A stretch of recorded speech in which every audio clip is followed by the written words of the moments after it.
자, 여러분 반갑습니다. 방동진 선생님입니다. 시즌 4 It to Answer 화작 종결자 수업 소개해드리겠습니다. 자, 화작 영역입니다. 여기 화작 너들 이번에 유형평에서 만약에 한 문제를 틀렸으면 제발 부탁인데 화작에 대해서 재점검할 필요가 있겠죠. 분명히 어렵지 않았습니다. 그런데 왜 도대체 나는 어떨 때는 화작은 다 맞고 어떨 때는 화작을 틀리고 이럴까? 라는 생각을 해보셨습니까? 결국은 기본 원리가 제대로 안 되어 있기 때문이에요. 제가 여러분을 상담하면서 아직까지도 화작을요 지문을 읽지 않고 선지에서 찾아가는 방식으로 문제를 푸는 학생들도 있어요. 자, 절대로 그렇게 되면 만점을 보장받을 수 없습니다. 결국은 지문을 정확하게 읽고, 물론 지문을 읽을 때는 조금 더 비문학보다는 빠르게 읽는 연습을 해야겠죠. 자, 그런 것들을 통해서 어떻게 무엇을 끄집어 갈 것이냐라는 독해의 기본 원리랑 또 한 가지 말하기 방식은 어떻게 풀 것인가. 그렇죠? 요번에 36번 문제처럼 자료 그림이 나왔으면 그런 걸 어떻게 풀 것인가 와 같은 문제풀이 원리도 명확하게 돼 있어야 합니다. 요까지 하는 준비하는 강의가 바로 방동진의 화작 종결자입니다. 자, 인강으로서는 벌써 다 완강이 된 상태고요. 만약에 저는 화작 종결자를 한 번도 이트센스에서 안 했는데요. 만약에 이런 학생이 있겠지. 선생님, 저는요 화작 종결자 인강이 들었어요. 그렇다면 한번 복습 겸 다시 한번 들어보시는 것도 괜찮을 것 같고요. 저는 들은 지 얼마 안 됐습니다. 그러면 안 들으셔도 돼요. 됐죠? 오케이. 아이고, 수능국어 합법작문이 날 울렸다 라고처럼 우리 막내 아들님이 이렇게 울고 있습니다. 딱 보면 이게 작년 수능 40번 문제인가 그랬거든요. 기억하십니까? 여러분 다 기억이 날 것 같은데 수능의 오답률이 70%예요. 이게 뭐냐면 이 전체 화작 러들 중 그렇죠? 오답률 2에 해당되는 겁니다. 화작이 오답률 1이라고 저는 진짜 화작 놀랐어요.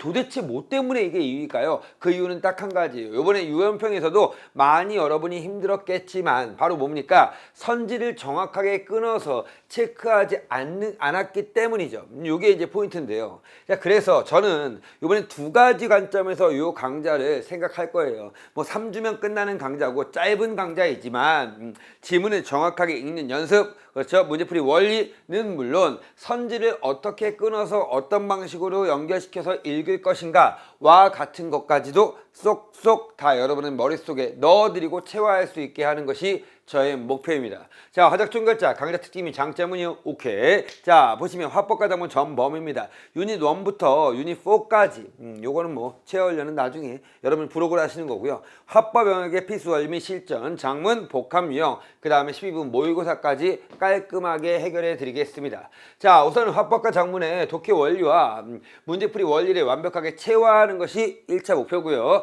11분항의 목표는 12분. 그렇죠? 너무 빨라도 안 됩니다. 너무 빠르면 또 실수가 나올 수 있겠죠.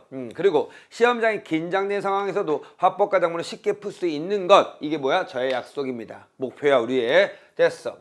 자, 보시면 알겠지만 결국은 다시 개념과 풀이 원리 이런 것들 해결할 거고요. 두 번째는 뭘까? 독해 원리입니다. 화법의 담화별 독해 원리. 토론은 어떻게 읽는다? 토의는 어떻게 읽는다? 협상은 어떻게 읽는다? 그렇죠? 오케이. 발표는 어떻게 읽는다? 글의 유형별로 글의 초고가 나오면 어떻게 해결하면서 읽는다? 이와 같은 것들을 빠르게 정리해 주는 게 첫 번째 목표. 자, 그래서 이런 식으로 화법의 지문의 읽기 원리 같은 것도 다 설명을 해 드릴 겁니다. 실전 문제풀이 원리입니다. 결국은 어떻게 문제를 풀 것인가에 대한 행동 강령을 정리해 주는 게 목표다. 그래서 예를 들어서 문제풀이 방법과 문제풀이 순서까지도 정하는 연습, 그리고 어떻게 문제를 풀 것인가, 그리고 실전 문제를 통해서 이런 문제가 나오면 어떻게 할 것인가 와 같은 것까지도 정확하게 해결해 드리도록 하겠습니다. 부록에서는요 여러분이 체화 훈련할 수 있게끔 교육청 문제들도 꽤 많이 넣어놨습니다. 12분 안에 풀 수 있는 게 목표다라고 했어요. 그래서 어떻게 하면 12분 안에 풀 것인가를 통해서 12분 모의고사를 통해서 빠르게 문제를 푸는 방법, 그쵸? 오케이. 시간을 지배하는 방법 가르쳐 드리겠습니다. 화작에 대한 제가 강의를 잘한다는 것은 여러분은 당연히 알고 있을 것이고, 근데 중요한 건 얼마나 디테일하게 여러분의 문제점을 찝어주느냐가 중요할 거라고 생각해요. 선생님 이번에 준비 많이 하고 화작에 대한 자료도 꽤 많이 드릴 거고요. 마찬가지로 여러분 누가 들어야 될까요? 당연히 화작 너들은 다 들으시는 게 많습니다. 시간이 오래 걸리거나 실수가 많은 학생들, 이런 친구들 오시면 될 것 같아요. 자, 이것이 끝이 아니다. 뭘까요? 도구차고 화작이죠.